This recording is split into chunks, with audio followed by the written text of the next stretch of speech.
दोस्तों नमस्कार। हम जो है सचिवालय RO को परीक्षा में ध्यान में रख कर के हिंदी को बता रहे हैं कैसे क्या है। यह जो है हिंदी के जो भी प्रश्न हैं यह जो है आपको परीक्षा में 100% मैच करेंगे मिलेंगे।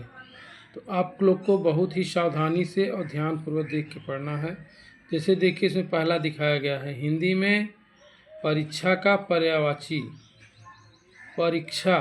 परीक्षा एक होता है परीक्षा देने वाला परीक्षा या परीक्षा दूसरा, इसका सब अर्थ है कीचड़। दूसरा है लोयन।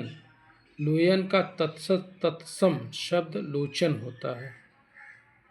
और तत्सम और तद्भव यह दोनों जो है सचिवालय में मुख्य रूप से पूछा जाता है। पर्यायवाची आता है, तद्भव तत्सम आता है और वाक्यांश के लिए एक शब्द आता है, विलोम शब्द आता है। इस प्रकार से 9 प्रकार के टॉपिक हैं जो आते हैं। देखिए तुलना के आधार पर अवस्थाएं 3 हैं। तुलना के आधार पर अवस्थाएं 3 हैं।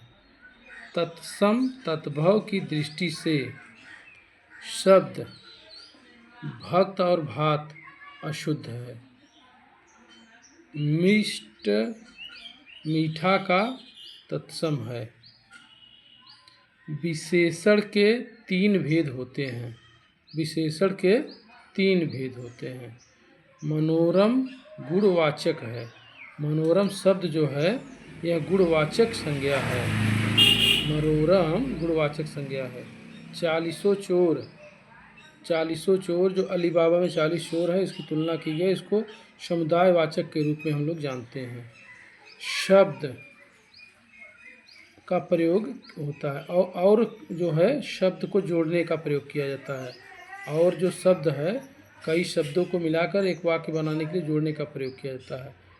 परलोक का विलोम इहलोक है। अधः स्थिति शुद्ध शब्द है। भुजंगी एक शब्द है, शुद्ध शब्द है। दसन का पर्यायवाची रदन होता है। रदन मतलब दांत से काटना। दसन मतलब काटना भी होता है, फाड़ना भी होता है। परशु मतलब फरसा शुद्ध शब्द है। यह भेड़ नरम ऊन देती है। नरम ऊन की विशेषता है। लोभी व्यक्ति का विशेषण गुणवाचक विशेष्य है। पश्चिम विशेषता है, यह दिशा नहीं है।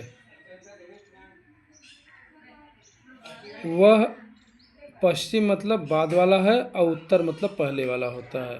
वह इस कक्षा में सबसे अच्छा खिलाड़ी है, यह शुद्ध शब्द है। देश की इतनी दुर्गति पहले कभी नहीं हुई, यह शुद्ध शब्द माना गया है। वह इस कक्षा का सबसे अच्छा खिलाड़ी है, यह वाक्य सेंटेंस पूरा शुद्ध है।